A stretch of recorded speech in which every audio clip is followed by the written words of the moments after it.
Boa tarde, pessoal. Tudo bem? Como é que foi a semana de vocês aí? Tudo certo? Que bom. Hoje a Denise não vai estar com a gente. Teve um pequenininho problema de saúde, mas nada demais. Aqueles resfriados que derrubam, mas depois levantam e fica tudo certo. Ela está bem, mas sobrou. Denise não vai poder vir hoje, tá? Então, vocês vão me aturar sozinhos. Bom, vamos começar então, que já são 5 horas, fazendo o evangelho, né? Está todo mundo aí? Quem não está, vai chegando.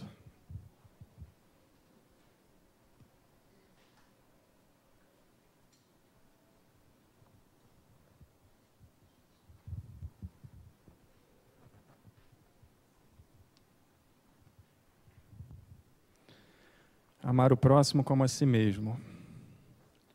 Meus caros condiscípulos, os espíritos aqui presentes vos dizem por meu intermédio: amai muito, a fim de serdes amados. É tão justo esse pensamento, que nele encontrareis tudo o que consola e abranda as penas de cada dia. Ou melhor, pondo em prática esse sábio conselho, elevar-vos-eis de tal modo acima da matéria, que vos espiritualizareis antes de deixardes o invólucro terrestre. Havendo os estudos espíritas desenvolvido em vós a compreensão do futuro, uma certeza tendes, a de caminhardes para Deus, vendo realizadas todas as promessas que correspondem às aspirações de vossa alma. Por isso, deveis elevar-vos bem alto para julgardes sem as constrições da matéria e não condenardes o vosso próximo sem terdes dirigido a Deus o pensamento. Senhor Jesus, elevamos os pensamentos a Ti nesse instante.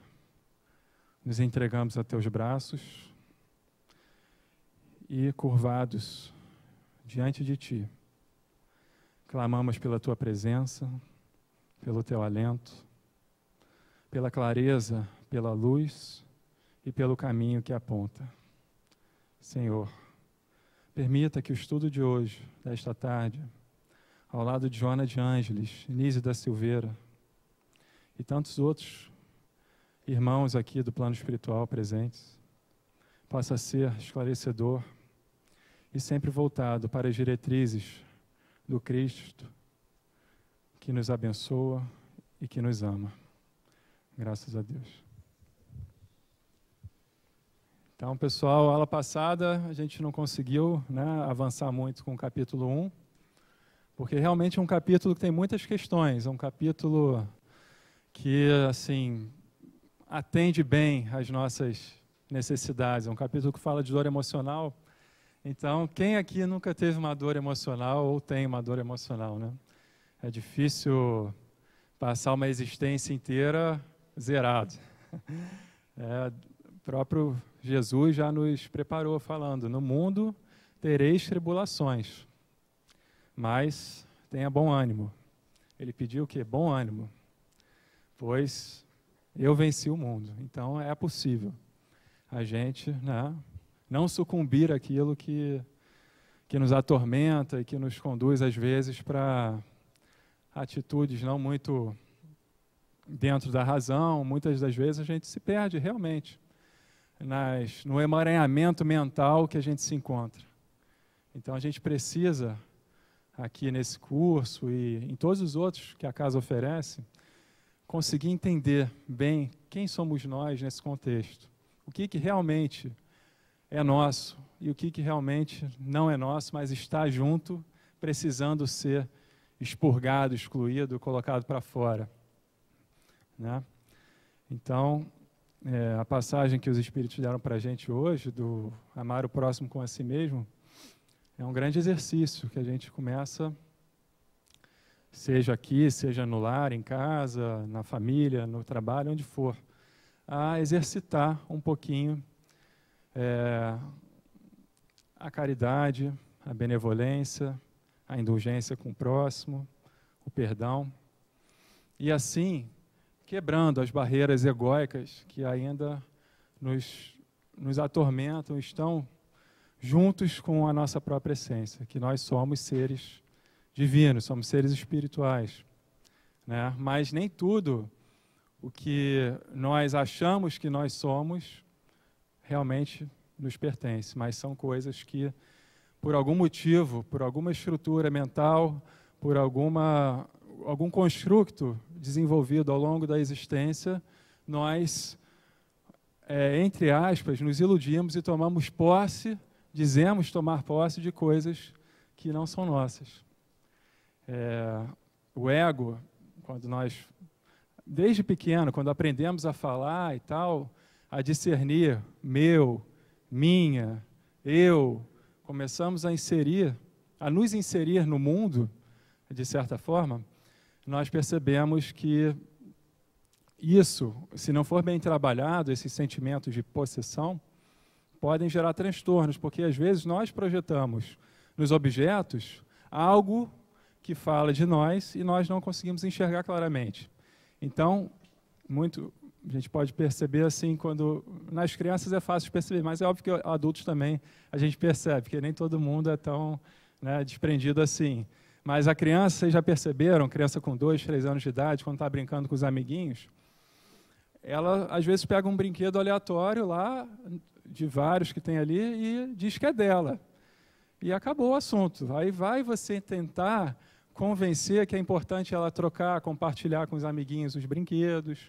Isso aí já é um desafio para os pais e para quem está ali, obviamente, conduzindo a brincadeira. Eu falo porque eu tenho uma criança em casa, então eu sei como é que as coisas funcionam. A fase da minha, né, do meu, da possessão é incrível, é uma delícia, porque tem ali uma inocência, tem uma pureza das crianças. O problema é quando o adulto leva isso para a vida, né, maior e continua com conflito, de que, às vezes, a perda de um simples celular causa um desequilíbrio, um transtorno, ou um furto que você sofre, um assalto. Pessoas, às vezes, entregam a própria vida reagindo a um assalto, não é verdade? Quantas vezes isso acontece? Que você não quer entregar aquilo que não é seu, que está sob o seu comando transitoriamente. Um carro, uma mochila, um celular, um maço de dinheiro, não importa. Tudo que nós recebemos, de alguma forma, não é nosso, mas está sob a nossa tutela e nós temos que saber fazer bom uso da matéria que nos é ofertada. É óbvio que eu não estou dizendo aqui que é difícil para cada um de nós. Por exemplo, quem tem muito dinheiro, muitos recursos, o mundo está aí oferecendo oportunidades para ele gastar, né? E desgastar, falando assim, a própria energia com aquilo que não é importante.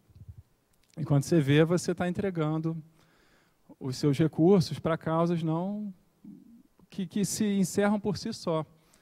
E muitos milionários que a gente vê por aí, às vezes são grandes colecionadores de objetos, mas não tem um ser muito claro, muito definido. Quem é esse ser que conduz, que tem a posse dos objetos, né?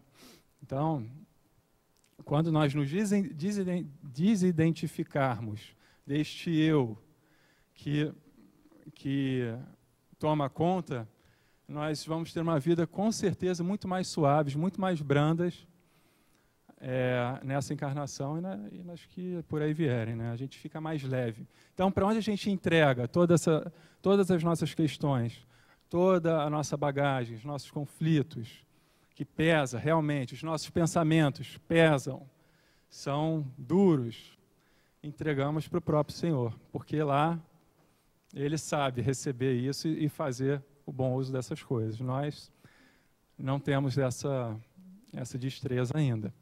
Mas, voltando aqui para o nosso livro, que o assunto é dor, né, dor emocional, A aula passada a gente avançou um pouquinho e nessa agora a gente vai ver se termina esse capítulo. Vocês, se não me engano, foi aqui, né, que a gente parou na dor biológica. Quem estava aqui conseguiu ver. Então, por que dor biológica? A Nise fez uma... Oi? A chamada? Não está aqui, não. Deve estar por aí. Ou está rodando, ou está lá atrás. Se alguém puder dar uma olhadinha onde está a lista de presença, eu agradeço. Tem muito aluno novo aí. E o pessoal ainda tem que dar um nomezinho lá na secretaria e tal. Pode ver alguém lá atrás para mim, por favor? Obrigado, Zé. Então, dor biológica. A Nise, ela fez divisões de dores, né, bem abrangentes. Uma dor biológica, que ela chamou, uma dor psicológica e uma dor social. Né, curioso, mas existe. Tá, hoje em dia está muito forte. A dor biológica, como a Nise já disse, se vocês forem ver pelas imagens, vocês vão ver que são pessoas já com idade mais avançada, há um desgaste natural do organismo, que a dor é inevitável. Né? Dor de coluna, artrose, artrite, reumatismo, são coisas que, assim, em algum momento, vai pegar para o lado de alguém. E é normal. E não quer dizer que isso seja um problema espiritual, um problema kármico, nada. Às vezes não, sabe? O nosso corpo físico, ele tem um processo de desgaste natural, tá? E não só dos seres humanos, como dos próprios animais. Por que então um animal, às vezes, um cachorro, adoece, sente dores, né? Ele tem karma? Ele tem algum problema pessoal? Ele mordeu alguém? Ele foi... Né? Não tem. Ele não tem um karma. Sabe por que ele não tem karma? Porque ele não tem um eu que produz o karma. Entendeu? Ele não tem um ego que conduz uma ação racional o suficiente para gerar uma consequência que volta para si mesmo, como os seres humanos. Então os nossos corpos, sim, também adoecem, mas nós podemos fazer aproveitamentos kármicos sobre as doenças. Isso é importante. Isso acontece, e muito.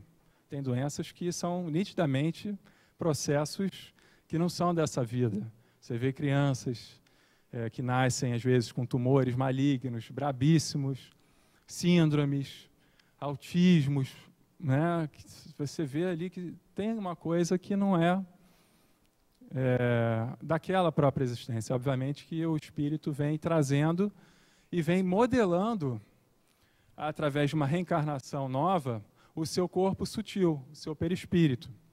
Porque um exemplo que a gente vê muito nos livros do André Luiz, às vezes o sujeito tira a própria existência, ou ele é um homicida e tal. Quando ele vai para o plano espiritual, é observado o perispírito dele assim, disforme, mal delineado, né?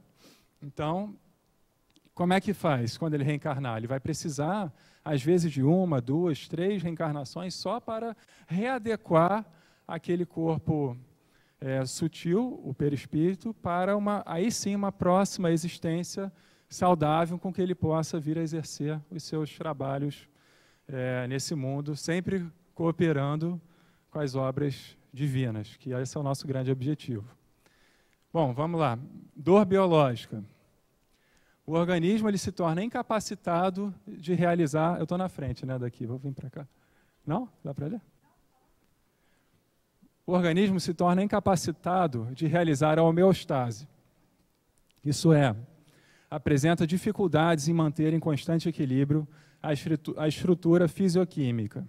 Sistema nervoso circulatório, sistema nervoso respiratório, sistema nervoso central, sistema endócrino e outros, para enfrentar as variações naturais do ecossistema e do meio social. Então, essa palavra homeostase, todo mundo aqui está fazendo homeostase, tá? Por exemplo, se vocês ficarem 2% desidratados, a quantidade, o nível de água do organismo, se vocês baixarem 2%, já vai vir aquela sede, aquela vontade de beber água. Você vê como... Então, para você voltar a um estado de equilíbrio, da mesma forma a fome. e o sono, são questões fisiológicas em que há uma busca instintiva do corpo humano em se reorganizar, uma inteligência natural do próprio aparelho biológico nosso, que consegue aí cumprir suas funções, tá? Mas, e daí vem as dores também. Aqui, a gente já vai entrar num outro tipo de dor ou fator, que é o fator psicológico. Você nota que eu coloquei aqui algo parecido com as imagens anteriores, né? Uma dor na coluna, mas aqui, vamos supor que seja um jovem, uma pessoa em idade adulta, com seus 30 e poucos anos, e sofre com uma dor sistemática na lombar, né? Será que é um desgaste do organismo? Ou será que tem ali questões enrijecidas nele, que ele não está conseguindo soltar, a rigidez dos pensamentos, a mente, às vezes, fixa, fechada, pode gerar consequências no corpo físico? Claro que pode, sem dúvida. Você tem toda a psicossomática. Hoje em dia está na moda estudar a psicossomática, né? Então, que fala dessas questões não físicas que se manifestam no corpo físico, dores, angústias que surgem e que são relevantes. A gente tem que se preocupar, sim, com essas questões. Então, o fator psicológico, a Nise colocou para a gente assim: junção de sentimentos em desarmonia, podendo a mente produzir dores irreais, tá? Decorrentes de sensações provocadas pela somatização de sentimentos. O medo, a perda, a culpa, a ansiedade, a estrutura cognitiva, a percepção e o discernimento nos episódios cotidianos. A autoestima baixa, a depressão, são coeficientes fundamentais da dor psicológica. Na verdade, gente,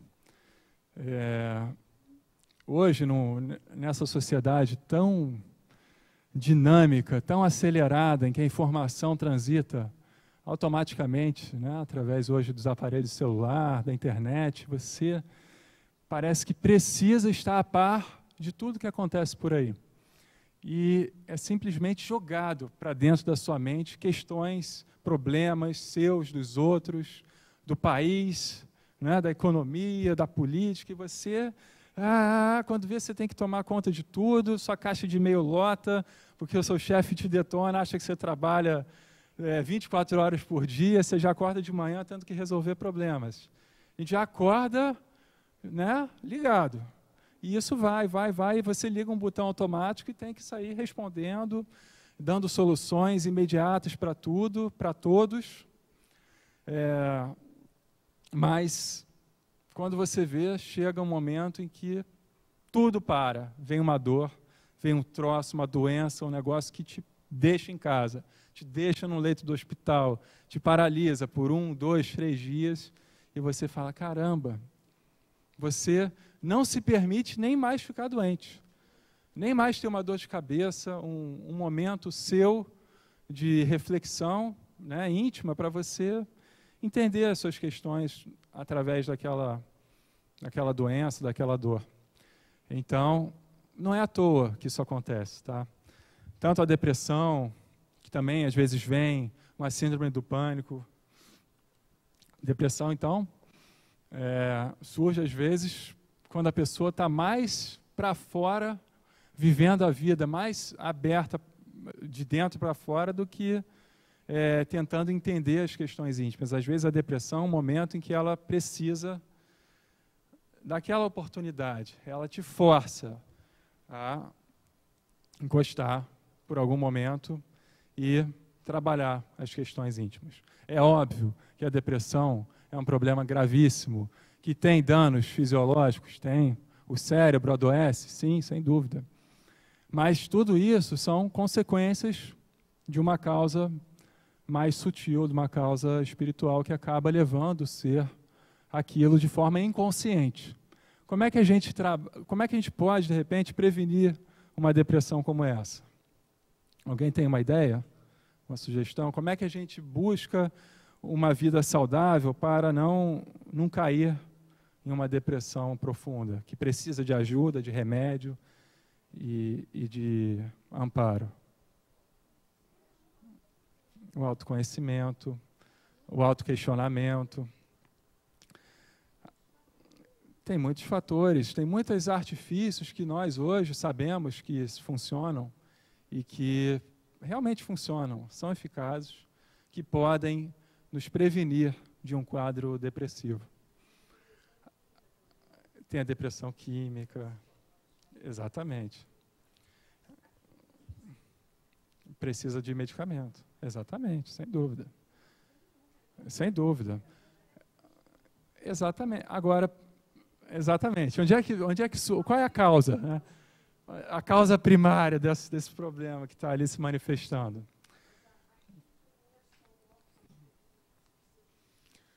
Exatamente. Essa ajuda externa, a gente precisa de uma ajuda externa para tratar a depressão. Com certeza. Com certeza. E isso tem que ser levado em conta não só por quem está no quadro depressivo, mas como pelos familiares que, às vezes, de maneira leiga, querem tirar a pessoa daquele quadro depressivo de uma maneira motivacional. Não, levanta dessa cama aí, olha o sol que está lá fora, né? Isso, cara, isso deixa a pessoa pirada, porque ela não consegue sair daquele quadro sem uma ajuda profissional correta e bem encaminhada.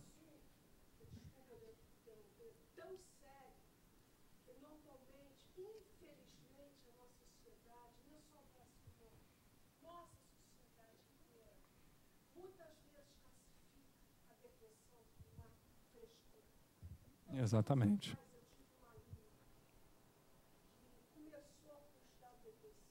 Sim. Ela o quê? Pulou. São consequências gravíssimas.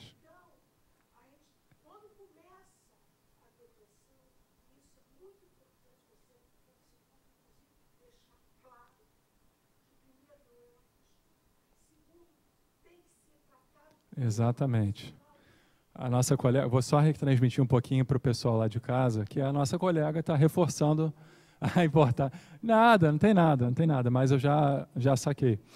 Da gente precisar estar atento, né? A depressão é um fator importante, inclusive eu sinto falta de políticas públicas que falem abertamente sobre o tema, porque é um tema gravíssimo e de todas as classes sociais. Você tem depressão no pobre, no rico, no de classe média, e em qualquer idade, inclusive em crianças, que hoje em dia, por toda essa aceleração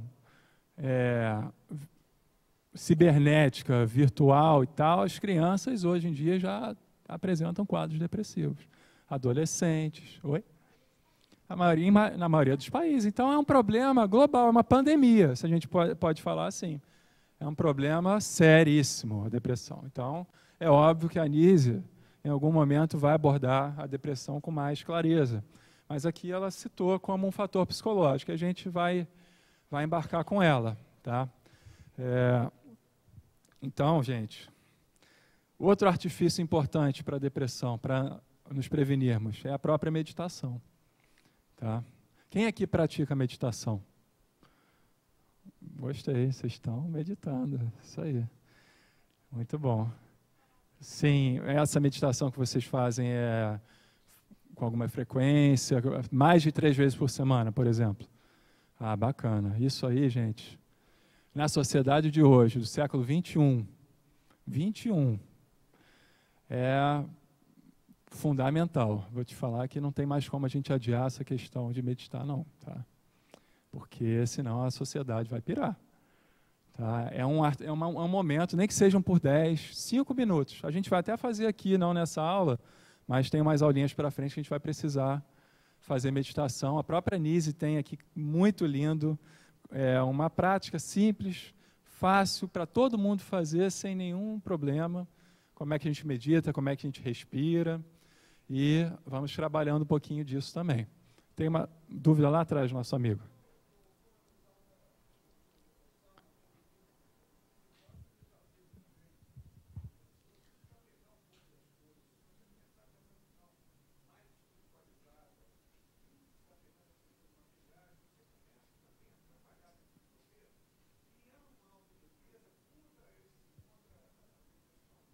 Exatamente. Eu concordo com você. Concordo com você.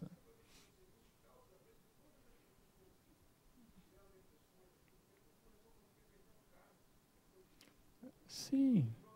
Você vê que às vezes os fatores são.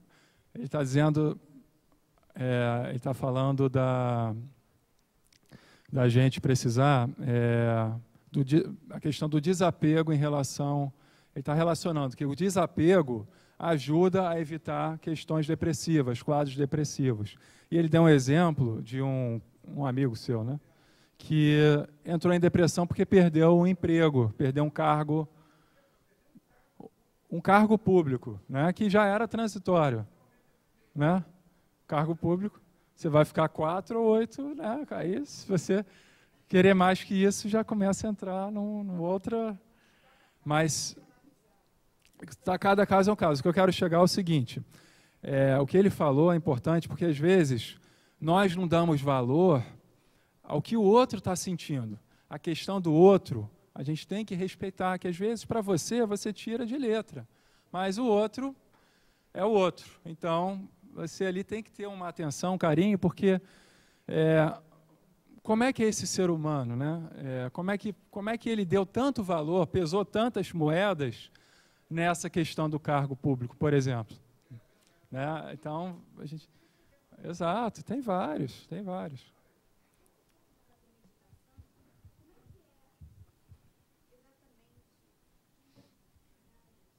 Como é que se medita?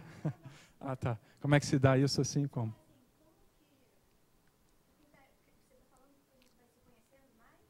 A meditação, acho, minha visão, tá? É uma oportunidade de você, primeiro, se desligar por alguns momentos do mundo lá fora. Só isso, você se permitir ter um espaço e um tempo para você mesmo, no silêncio, né? Sem tantas questões em volta, interferência e tal. Já começa aí, se você fizer isso sistematicamente, permitir esse espaço para você já é um avanço. O segundo, na meditação, você trabalha também as questões respiratórias. Nós ocidentais, principalmente, temos a respiração muito superficial, né? E hoje em dia, até em setting terapêutico, o pessoal já está conduzindo os pacientes e os clientes a umas respirações mais profundas, né? Uma respiração diafragmática, para você conseguir usar toda a sua capacidade pulmonar, respiração nasal, não bucal. São questões que te ajudam ao processo meditativo. Aí depois, sim, a meditação em si. Por que a meditação nos ajuda? Ou você perguntou, por que a meditação é um instrumento de autoconhecimento? É isso? Ou não? O pessoal fala muito de meditação aqui, né? E às vezes...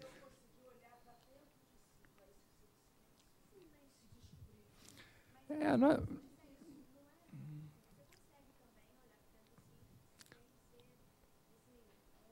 Sabe? Não, eu sei, olha só, vou te falar uma coisa. Nós não somos os nossos pensamentos, vocês concordam? Mas a gente está sempre pensando. Mesmo inconsciente, a nossa mente não para, é um atrás do outro. Pam, pam, pam, pam, pam, pam. Quando você para meditar, é como se você estivesse num ponto de ônibus, parado e olhando o fluxo dos carros passando. Esses são os seus pensamentos. Você não quer entrar em nenhum carro, né? A nossa intenção na meditação é não querer entrar em nenhuma carona daquelas. Você está ali contemplando o trânsito, passando. Tem horas que engarrafa, fica, né, aquele... Eu vou voltar em você. Isso, você passa a ser um observador. Você sai da cena e se permite, por alguns momentos, observar o que você está pensando. Tá? Isso é um exercício que a gente começa na meditação, mas que leva para a nossa vida consciente como um todo. Tá? Inclusive, até dormindo, vocês vão ter essa consciência, que você não é o seu sonho. Você está no seu sonho e você está consciente dele. Eu estou sonhando e eu sei o que eu estou sonhando, o que está acontecendo. Esse é legal. Até a hora que você não vai mais sonhar. E que você vai falar, não sonhei, tive uma noite excelente. Acordei pleno, porque você já está além dos seus pensamentos. A gente tem que sair do nível do pensamento para ir além dele, ir além da nossa mente, além dos pensamentos. Porque nós não somos a psique, nós somos espíritos. Espíritos, tá? O pensamento é transitório, ele muda, ele passa, ele troca, você permanece. Nós somos permanentes, né? Eternos, imortais, que pensamos. Nessa vida pensamos de um jeito. Há 20 anos atrás pensávamos de outra forma. Não mudou? Uma vida atrás era outra mente, era outro corpo, era outro contexto cultural. Você pensava diferente, você estava imerso em outra cultura, em outros valores, né? Então, havia ali uma outra forma de pensar. Hoje, a proposta é outra. A nossa proposta aqui é que a meditação te leve além da sua própria mente, do seu próprio pensamento, tá? Porque o pensamento, até quando você pensa em Deus, você tem um pensamento sobre Deus. Você não está vivenciando Ele, tá? Isso é importante, é profundo. Pode ser que a gente entre nisso com mais calma, com mais tempo em outros momentos. Quando eu penso sobre mim, sobre este corpo, imediatamente eu acho que eu sou ele. Porque eu vejo no espelho, eu comando esse corpo, eu tenho um nome que me deram, né? Mas eu não sou esse nome, eu não sou este corpo físico. Eu estou simplesmente comandando ele, né? Às vezes a gente até perde o comando disso, porque não é fácil. Mas isso é outra questão também. Vamos avançando então, gente? Fator sociocultural, outra questão de dor que a Anísia nos propõe. Essa imagem é forte, né? Mas é muito atual. É uma imagem que nos remete ao bullying, nos remete à intolerância, a questões de gênero, que hoje em dia você tem violências, agressões, né, físicas, levam a óbitos, pessoas que são fisicamente diferentes de você, emocionalmente diferentes de você, psicologicamente diferentes de você, mas são iguais na sua própria essência. Aí que é o problema. Nós não reconhecemos o outro como um ser espiritual como nós somos, de fato. Então, nós nos perdemos nas ilusões de que aquele ser é o que eu estou vendo, o que eu estou ouvindo dele, o que ele está me falando, mas ali é um humano, sabe? A gente tem que respeitar o ser humano na sua própria essência, porque ele é da sua própria natureza. Ele é da mesma natureza que nós, tá? Só que você cresce numa sociedade, numa família tradicionalista, fechada, firme, né? Que constrói valores em você que te forçam a pensar de um jeito, que quando você vê, você está agindo igual, você está tomando para si coisas que te foram impostas. E você vai ensinando de gerações em gerações. E você, às vezes, constrói uma sociedade inteira com um pensamento separado de uma integridade total. Um pensamento em que nós, aqui desse grupinho, somos melhores do que o grupinho de lá.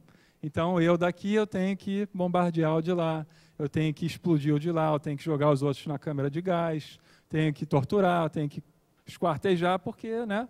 Aí começam as doenças sociais, culturais, concorda?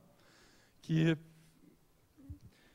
infelizmente, no século XX, milhões e milhões e milhões de pessoas foram mortas através de outras pessoas. Seguramente, mais de 100 milhões de pessoas foram assassinadas no século XX. Contando as guerras, o Holocausto e as dizimações que aconteciam na África. Tranquilamente, em 100 anos, mais de 100 milhões de pessoas foram assassinadas pela mão dos outros. Então, quer dizer, nós precisamos trabalhar, porque o século XXI está aí, as coisas continuam acontecendo, graves, e cadê o movimento, né? De todos nós somos um, somos uno, somos filhos de Deus, somos irmãos em si.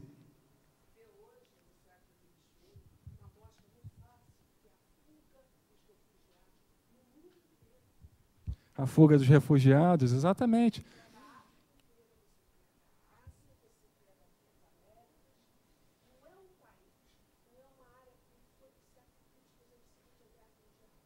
Sim. Exatamente.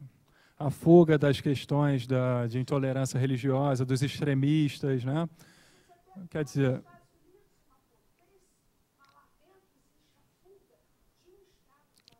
existe. Exatamente. E como existe, exatamente. Não é que foi o liberado geral que às vezes a gente tem que tomar cuidado, entendeu?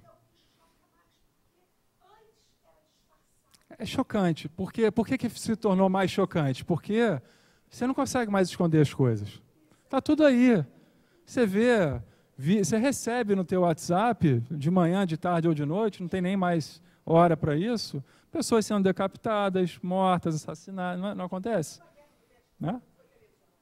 Sim. Então, quer dizer, é complicado, né? Esta vida... Não, desculpa. Está vinculada às influências de relação do indivíduo no confronto com a sociedade, mediante as experiências adquiridas na convivência familiar, com amigos, no trabalho, pelos seus hábitos, sua forma de sentir, suas atitudes, sua maneira de ser, como também em suas reações e até na sua representação perante a sociedade. Né? Casos de suicídio na adolescência. Quantos que tem por aí? Meninas que sofrem preconceito pelo corpo físico, pela aparência. São questões sérias que precisam ser trabalhadas. Tá? E dentro das escolas, dentro das famílias, precisa haver esse diálogo. E precisa haver a visão dos pais em cima dessas crianças, ter os olhos sobre elas e falar: meu Deus, filha, você está em sofrimento, é agora que eu estou enxergando isso. E levar para uma terapia, para um apoio, para um psiquiatra, o que for. Tem que haver um movimento dos pais com os filhos. Isso é muito importante. A gente tem que estar atento. Não pode deixar a criança enfurnada num quarto 12 horas o dia inteiro na frente de um computador, ou num celular, num tablet, e quando você vê, a casa está em silêncio, mas os corações estão esvaziados. Né? Falta amor. Aí quando senta à mesa, você não consegue olhar no olho daquele filho que está ali, porque você perdeu a intimidade com ele. Você não tem mais a relação mãe, filho, pai, filho. Então, gente, não deixa a figueira secar. Né? A gente precisa estar ali, cultivando, regando, se interessando. Ah, mas é mó amigo, tá aí, isso aqui. Não, eu quero saber quem são os seus amigos, quem são os pais dos seus amigos, quem são os familiares. Quero entrar na sua vida, me permite, eu sou seu pai, eu te amo, eu quero estar junto com você. Né? A gente precisa ter essa iniciativa e dá limite. Dá limite. Gostei. Não tem limite às crianças, exatamente. Porque você vê algo que acontece na sociedade hoje é a questão da autoridade dos pais com os filhos, sobre os filhos, está minguando, se perdendo. Quando você vê, você está amigo do seu filho, você está indo para a night com ele. E você está, né, sai para beber com o seu filho, sai para não sei o que com o seu filho. Você virou amigo do seu filho e quer viver a vida dele. Quantos pais que fazem isso? Que retroagem, né, e não conseguem se impor de alguma forma? Meu filho, se enquadra, vai estudar, vai não sei o quê, vai... fazer o papel de pai. É legal é legal você acompanhar seu filho? Claro que é, mas você é o pai. Você está com o olhar de pai. Né? Co-criador. O pai é co-criador.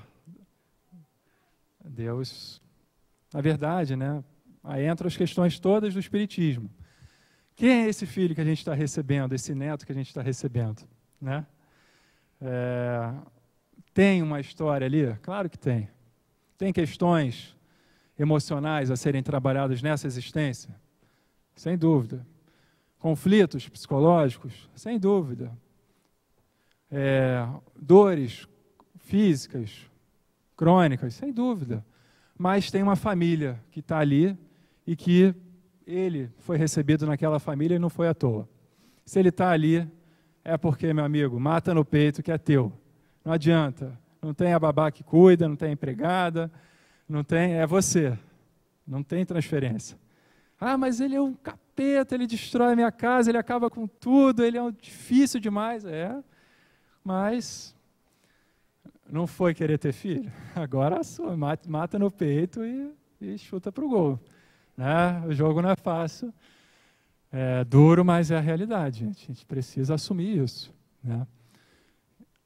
Então, Nise, a doença não é a causa da dor, e sim uma consequência da constante rebeldia mental que se fixa na constituição física. Tá? Então, a doença é uma causa ou é uma consequência? Consequência da constante rebeldia mental. Não é uma rebeldia mental, é uma constante rebeldia mental. Então, gente, se é constante e é mental, a gente precisa trabalhar. Constantemente, frequentemente, né? Mudar, alguma coisa tem que acontecer. Às vezes, a gente não tem a clareza desse entendimento do que está realmente se passando conosco. Mas a gente precisa, talvez, de uma ajuda externa, vir aqui no Seja, ouvir uma palestra, várias, né? Tomar vários passes, assistir vários cursos, para, de alguma hora, você iniciar esse processo que é muito pessoal, é interior. Tá? O processo iluminativo é de dentro para fora, gente. A gente precisa avançar. Todos nós estamos prontos para isso. Não adianta mais adiar que na próxima existência eu vou fazer isso, que essa agora já estou muito velho, já estou cansado, já não tem mais... Não. Está vivo ainda? Está encarnado? Deus está te deixando o coração bater, você está com vitalidade? Trabalha. É oportunidade? É uma oportunidade. A gente não sabe a hora, né, que a gente vai voltar para lá. Mas a gente tem que mostrar algum esforço, alguma coisa, algum movimento, alguma marcha progressiva tem que acontecer. Tá? Para que... Mas acontecer em que sentido, né? Porque a gente às vezes pergunta, qual é o objetivo da encarnação? Aí o pessoal fala, evoluir. Todo mundo responde, evoluir. Mas evoluir é uma palavra que a gente tem que tomar um certo cuidado, porque câncer evolui, hepatite evolui, né? Febre amarela evolui, dengue evolui, coisa ruim evolui. Né? Quem é? Que está evoluindo em você? A gente precisa tomar cuidado com isso. Será que eu estou evoluindo materialmente? Estou evoluindo em saúde biológica? Ou eu estou evoluindo espiritualmente? Eu estou buscando a evolução espiritual, de fato. São coisas diferentes. Esse evoluir, ele é direcionado, ele é encaminhado sempre à luz do Evangelho. Do que Jesus já nos trouxe há 2000 anos atrás. A gente tem que abrir os ouvidos para isso, e os olhos, e enxergar e compreender, e se esforçar realmente para o entendimento disso. Então, gente, quando você está com uma dor, que ela, não importa qual, a Nise não discriminou, ela falou a doença. Ela não é a causa, mas é uma consequência de uma rebeldia mental. Então, a gente precisa trabalhar a nossa mente para que as doenças parem de vir ou voltar, porque às vezes elas vão e voltam, vão e voltam. Ela muda de lugar, ela muda, né, de intensidade, mas ela está, de alguma forma, te circundando, né? Está te cercando ali. Então, você precisa entender que ela está falando, olha, estou voltando aqui porque eu quero te retransmitir uma mensagem que eu acho que você ainda não entendeu, mas em algum momento eu sei que você vai entender, porque Deus é misericordioso. Ele me fez voltar a você, para você olhar para dentro de si e falar, agora eu entendi, agora eu sei o que aconteceu, o que eu fiz, o que eu estou fazendo, e o que eu preciso mudar para que as coisas se suavizem. Você pode ver, gente, muitas dores são imediatamente amenizadas ou desaparecem quando a gente se volta para a espiritualidade. Eu falo isso por mim mesmo e falo por outros casos que eu conheço. Quando eu entrei nessa casa aqui e consegui caminhar, entender, estudar e persistir, até minhas rinites alérgicas que eu tinha foram desaparecendo. Sério mesmo. É incrível, mas a gente precisa começar a trabalhar isso, tá? Vamos lá, gente. Então, aqui. Ilusoriamente, segue o indivíduo atribuindo aos outros a culpa por suas dores e frustrações, assim permanecendo na consciência adormecida, fazendo a projeção da própria inconsciência de si mesmo. Dessa forma, torna-se oportuno atribuir a culpa aos outros. Não é fácil atribuir a culpa aos outros? É mole. Apontar o dedo e falar, foi ele, não fui eu, é a coisa mais fácil que tem. Por medo de enfrentar a própria consciência e assumir a responsabilidade pelo seu próprio sofrimento. Portanto, o indivíduo cria um deslocamento da responsabilidade do eu para o outro. Então, esse eu, com E maiúsculo, que está ali, ele é responsável por si só? Ele é um ser em si? Ele é um ser em si. Todos nós, gente, temos as nossas responsabilidades. Nós precisamos entender quais são e parar com essa coisa de jogar para o outro, se colocar de vítima em situações corriqueiras. Às vezes, você chega em casa, teu marido está te descascando e você não sabe por quê. Mas, será que ele tem ali uma coisa que realmente fala de você ou ele está falando de si mesmo e não está conseguindo ver isso? E você ali é um mero espelho, refletor das suas questões emocionais. Um para-raio. Acontece. Mas nós aqui, que estamos caminhando, né, a gente vai ter misericórdia, vai ouvir ele, vai compreender ele, e vai se colocar, falar, não, isso aqui não sou eu. Aí, vou te mostrar um lado seu que você não está enxergando. A gente precisa estar atento a isso. E às vezes nós fazemos essas coisas. Fazemos muito. Né? Alguém quer dar um exemplo? Não? São tantos, né? São muitos exemplos, é verdade. Então, a gente vai entrar num assunto para lá. Quando a dor emocional cala fundo e a boca se fecha, negando o direito da mente de se expressar, de sentir, então a angústia quebra a resistência corpórea e aciona como uma válvula de escape algum órgão em estado de maior vulnerabilidade genética ou fragilidade adquirida. Isso é um fato, gente. Quando você não consegue mais articular, verbalizar, fazer uma catarse do que você está sentindo, suas emoções, seja com quem for, às vezes com seu melhor amigo, o ideal é que seja com um psicólogo, com alguém especialista nessa escuta, né?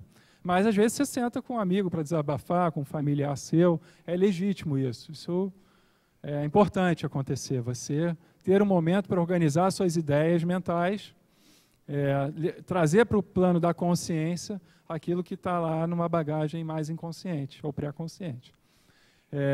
Quando você não faz isso, simplesmente só segura, engole sapo, vai estourar. É igual uma panela de pressão. Uma hora, vai com tudo. A gente precisa começar a organizar o que está de fato acontecendo na nossa vida. Tomar posse dessa vida que nós assumimos, a maneira que a gente lida com ela, né? É duro, mas às vezes as doenças vão se agravando, né? Vão evoluindo, porque o quadro ainda não teve um fechamento, um entendimento pleno do que se passou, né? Então, recomendo, gente, conversem, se abram o coração. Se não tem ninguém para conversar, conversa com Deus. Ajoelha lá na cama, abre o coração para Ele e fala. Que nem um pateta, falando para ninguém, para nada, mas aquilo ali, gente, é libertador, aquilo ali salva, gente. É emocionante você se abrir e falar como se estivesse conversando mesmo com alguém. E colocando as questões que às vezes você não teria coragem para falar com alguém. Porque às vezes falta isso. Você cria resistências, mecanismos de defesa que não te permitem entrar nos assuntos mais profundos, colocar aquele dedo na ferida. Aí você vai empurrando com a barriga, vai empurrando. Chega uma hora que a gente precisa trabalhar. As coisas acontecem, aí a vida te chama para o agir. Aí você tem que agir. Aí você vai agir de alguma forma. Seja na dor ou seja no amor. Mas a gente precisa agir. Olha lá, estabelece um crescente processo de fuga na investida de sentir sensações de alívio. Processo de fuga. O que, de fato, agrava ainda mais o quadro de ansiedade. Aqui a Anísio já está falando da ansiedade, tá? Pois a emoção em conflito ainda permanece camuflada e assim vai se formando um círculo ainda mais vicioso. No momento em que são acionados os sentimentos de medo, de angústia, de culpa ou de solidão, se lhe for indagado o que está sentindo naquele determinado instante de inquietação, como ainda não consegue identificar a miscigenação de emoções, que às vezes vem tudo ao mesmo tempo, é um pacote, um misto de ansiedade, medo, angústia, raiva, você fala, caramba, estou estranho, estou me sentindo mal, estou me sentindo pesado, mas você não consegue nomear exatamente o que é. Tá? Isso é importante, saber dar nome aos bois, ao que a gente realmente está sentindo. Por não ter entrado em contato direto com elas, responderá simplesmente que é uma ansiedade. Estou ansioso, eu estou ansioso. Aí você começa a falar que você está ansioso. E quando você vê, você está com um aglomerado de questões a serem trabalhadas. A ansiedade, às vezes, é um deles, que, às vezes, é uma válvula que amplia as outras. Porque no campo da ansiedade, você está imóvel, mas a sua mente está aceleradíssima, trabalhando, está lá na frente, está lá no futuro, está calculando probabilidades, possibilidades, e você não consegue dar conta de tudo aquilo. E aí, de repente, você entra num quadro de ansiedade, né? De fato, ansiedade patológica mesmo, ansiedade que precisa ser trabalhada. Falta pouco tempo. Vamos lá, gente. De modo insensato, mescla-se a isso a chamada ótima fase. Você já viu aquelas pessoas? Como é que você está? Estou ótima, estou maravilhoso, estou 100% e tal. Você dormiu bem? Não, dormi. Que horas? 2 da manhã. Por quê? Não, porque eu estava vendo televisão, mas eu estou ótimo, estou não sei o quê. Aí você vai... Aí você, calma, tem coisas que eu vou falar aqui que vocês vão falar, mas está falando de mim. Estão falando de mim. Não, calma, gente. Não, estou só dando um exemplo aleatório, tá? Não é que você está aqui, não. Então, gente, é o seguinte, ótima fase, aquele que sempre está afirmando para todo mundo, estou ótimo, não, está tudo bem, estou só com uma dor de cabeça, tá? Já tirei da insônia, estou só com uma dor de cabeça, mas eu estou ótimo. Não, estou só com uma dor aqui, uma gastrite que não passa, mas eu estou ótimo, estou sempre ótimo. Estou com uma dor no ombro, mas eu estou ótimo. Quando você vê, você está ótimo da boca para fora, né? Porque quando você vai começar a entrar, ferrou. Você vai ver aí, estou ótimo nada, eu estou precisando trabalhar, estou precisando mudar alguma coisa. Porque a dor está aí, a aflição está aí, a angústia está aí. Então, onde tudo parece estar maravilhoso, mas não está. Olha a imagem que eu coloquei ali, é uma máscara, né? E por trás está uma moça mais sombria, mais fechada, mais melancólica. Por mais que o indivíduo pareça estar feliz, no íntimo existem os medos, os sentimentos ocultos, que são transitoriamente adormecidos. Essa palavra transitoriamente é ótima, porque tudo vai passar, gente. Tá? Não tenham medo disso, tudo passa. A Anísio foi muito sábia em colocar aqui transitoriamente adormecidos. Tais como preocupação com a família, medo de perder alguém, medo da morte, preocupações financeiras, instabilidade no emprego, insegurança no trânsito e outras mais. Tem pessoas que têm, 50 anos, vamos pegar uma camada de idade, que tem pais já com uma idade mais avançada, que precisam de cuidados, e tem, por outro lado, jovens em casa que também precisam de atenção e de educação. A pessoa está sobrecarregada. É um momento da vida dela que ela está precisando jogar dos dois lados. Cuidar dos pais, cuidar em casa, dos filhos, trabalhar, gerar renda, né, sustentar. O mundo é atribulado, a gente falou no início da aula, não tem jeito. A gente vai passar por questões graves, é difícil lidar com isso. Às vezes você não tem um irmão para te ajudar, para dividir as responsabilidades. E você tem que cuidar de tudo, tem que dar conta de tudo. Isso aí vai ficando aonde? Lá dentro de você. Você vai acumulando preocupações, vai jogando dentro de você questões que você precisa resolver, mas você às vezes não tem com quem compartilhar isso, não tem com quem dividir essas questões. Mas você está ótimo, porque se eu for perguntar a você, você vai falar, estou ótimo, estou maravilhoso. Mas você não se abre, você não quer falar, você não quer compartilhar isso, sabe? Fala.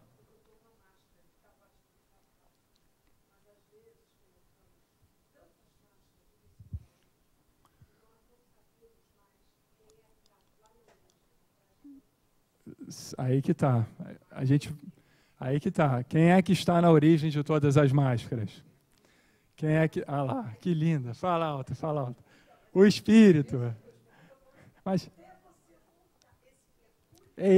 por isso que é o voltar para dentro. O trabalho é esse, porque as camadas exteriores é fácil de ver.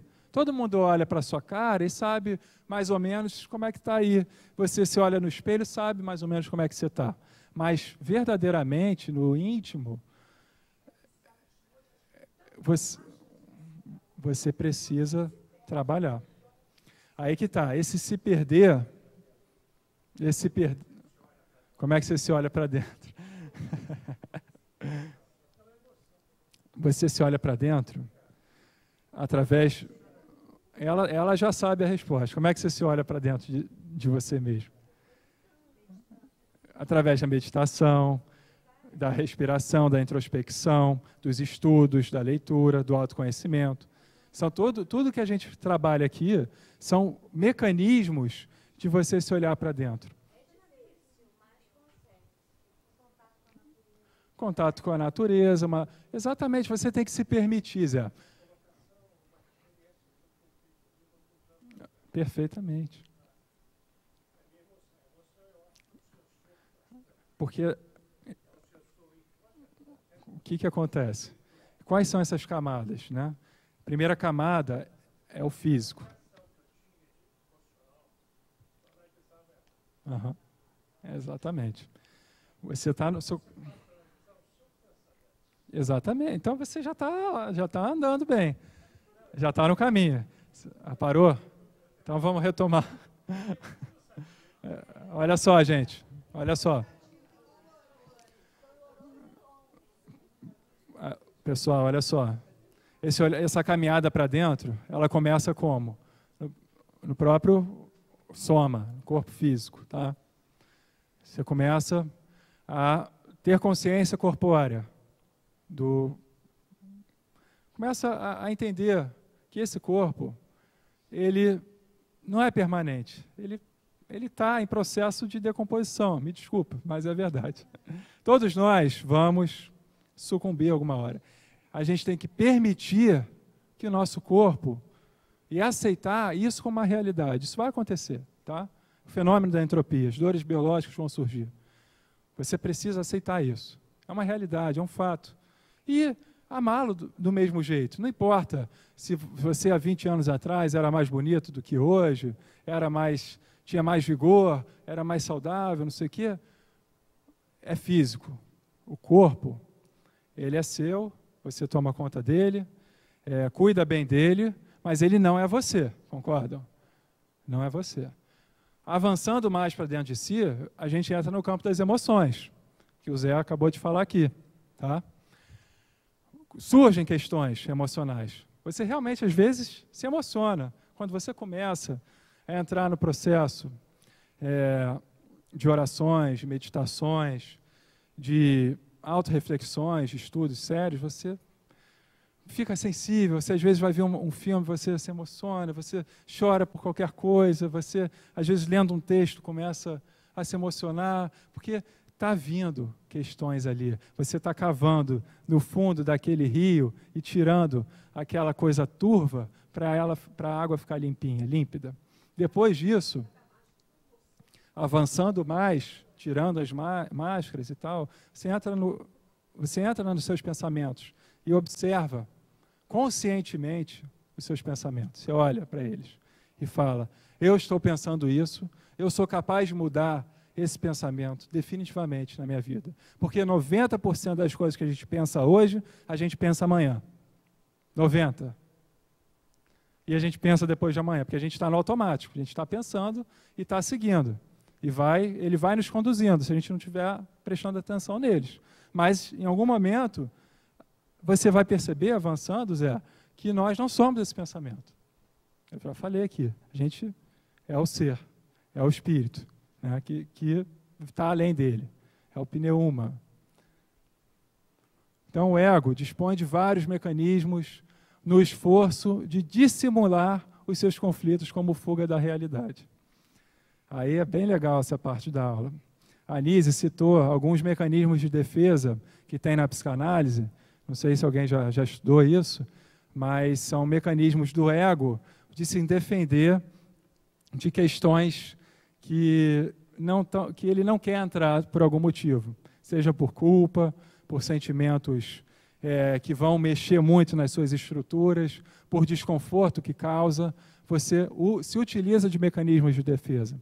E aqui eu coloquei, tem vários, tá? Mas a gente colocou os que a Anísia citou no livro, eu quis trazer para vocês. O primeiro deles é a projeção, processo mental pelo qual as características que estão ligadas ao eu são gradativamente afastadas deste em direção a outros objetos e pessoas. Vocês já se pegaram fazendo isso? Isso acontece. Às vezes, é o que eu falei aqui, a gente projeta questões nossas nos outros. Às vezes até uma personalidade que é sua, você está projetando no outro. Você, sabe, e você briga com o outro de um jeito que ele está agindo, e quando você vê, inconscientemente, você faz igualzinho o que o fulaninho estava fazendo. Igualzinho. Você está projetando o seu eu. Deslocamento. Consiste em transferir as características ou atributos de um determinado objeto para outro objeto. Aí já não estou mais falando de mim, estou falando de um objeto para outro objeto. Tá? Introjeção. Ocorre quando o sujeito assimila as características dos outros, desejando-as para si mesmo. A gente faz muito isso. E como vendem isso para a gente na televisão, né? Criam um herói, o galã do cinema, aquela mulher linda e maravilhosa e tal, e quando você vê, você fala, Ah, eu quero para mim, quero ser igual, quero seguir, quero curtir, compartilhar daquilo para mim mesmo. Você introjeta questões do outro para você mesmo. E você assume aquilo para você. Esse que é o pior. Você acha que você passa a ser aquilo ali. E não é. Tá? Pode, rapidinho que a gente está acabando a aula. Fala.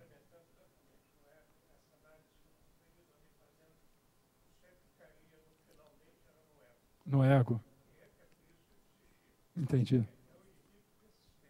Uhum. O ego é um inimigo persistente e vício de vencer. Eu não sei se você precisa entrar em conflito com o seu ego, mas saber que ele existe já é um grande passo para você não se atrelar a ele. Ele existe, ele tem o papel dele. Ele é um elemento mediador. Ele é importante porque ele não deixa que você haja a seu bel prazer, seguindo os seus instintos naturais.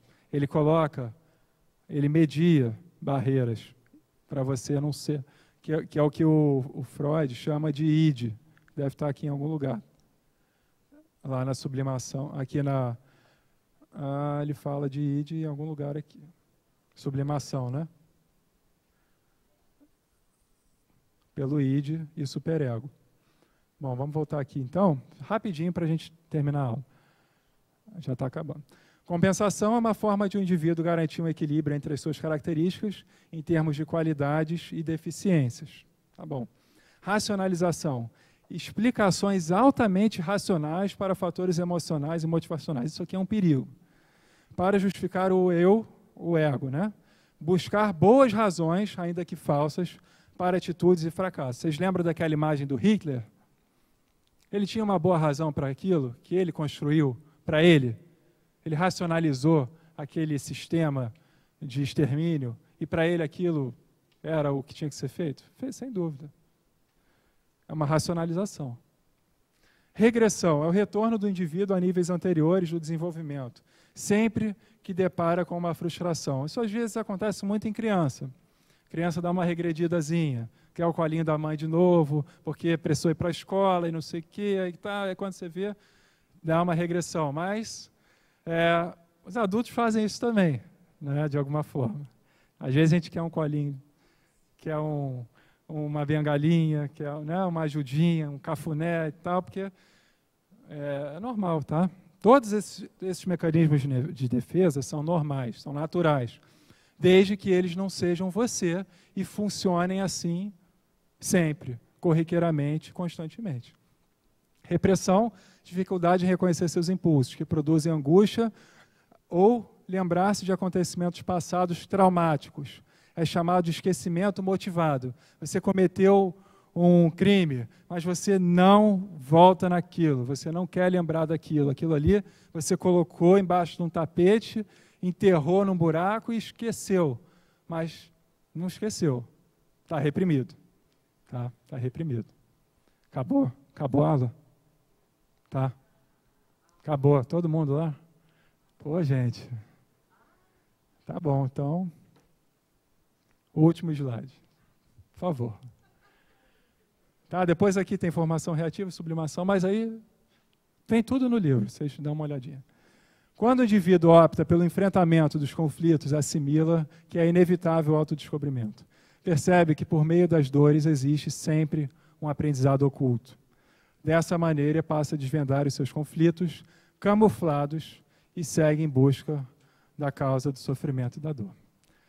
Certo, gente?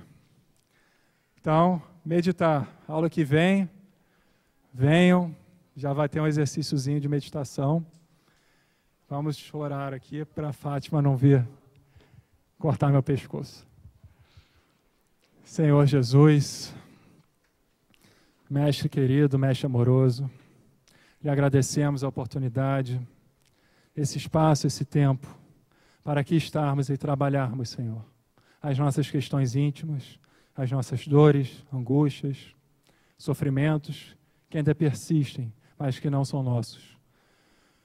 São questões que serão expurgadas, Senhor, através do nosso esforço, do nosso entendimento, de que a nossa natureza é o próprio Espírito. é a própria felicidade, o próprio amor. Graça e paz, graças a Deus. Obrigado, gente. Boa semana aí para todos.